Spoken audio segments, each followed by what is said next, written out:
Le milieu astrologique est un milieu, je dirais, assez totalitaire et qui ne se prête pas, qui ne favorise pas le débat.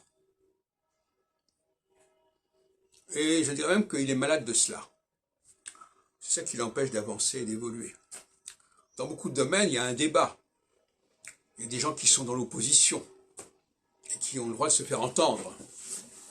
Et dans le milieu astrologique, les gens qui ne sont pas d'accord avec la doxa dominante n'ont pas le droit à la parole. On a bien vu que pendant les congrès qu'organisait Yves Le Noble, dans les années 90 notamment, il n'a pas invité des sidéralistes, par exemple.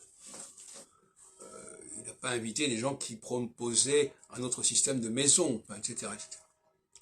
Donc, il n'a pas voulu mettre en échec un apparent consensus, qui est toujours plus ou moins fictif. Et la raison de cela, c'est que, c'est ce qui distingue d'ailleurs l'enseignant et le chercheur. L'enseignant, lui, il doit donner une vitrine de son savoir. Et il doit surtout conforter les élèves que ça vaut la peine de s'investir et d'investir dans ce domaine. Et à partir du moment où on met en question certains points de la technique astrologique, eh bien on brouille l'image de l'astrologie. Et je ferai référence d'ailleurs à Baglis TV de Franck Agier, qui m'a déclaré il y a quelque temps qu'il ne souhaitait pas m'interroger ou me faire participer à des débats sur sa chaîne parce que je risquais de perturber, de menacer, mettre en péril l'image de l'astrologie par des orientations qui seraient différentes. Alors qu'en réalité, on sait très bien que dans les milieux scientifiques, et au sens large du terme, le débat est consubstantiel.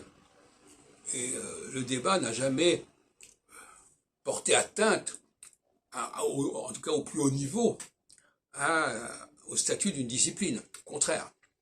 Par contre, quand on reste à un niveau très basique, alors là, peut-être qu'effectivement, il faut faire attention, il faut ménager les esprits.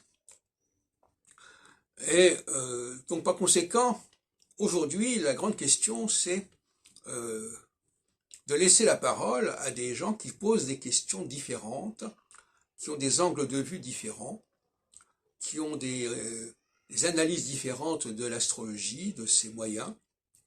Et actuellement, à ma connaissance, je suis bien placé pour le savoir, à ma connaissance, ça ne se produit pas. Alors évidemment, comme je m'occupe d'une chaîne sur YouTube, je peux faire passer mes messages comme je l'entends. Mais je considère que Baglis TV se déconsidère en ne me laissant pas participer ou m'exprimer sur son support.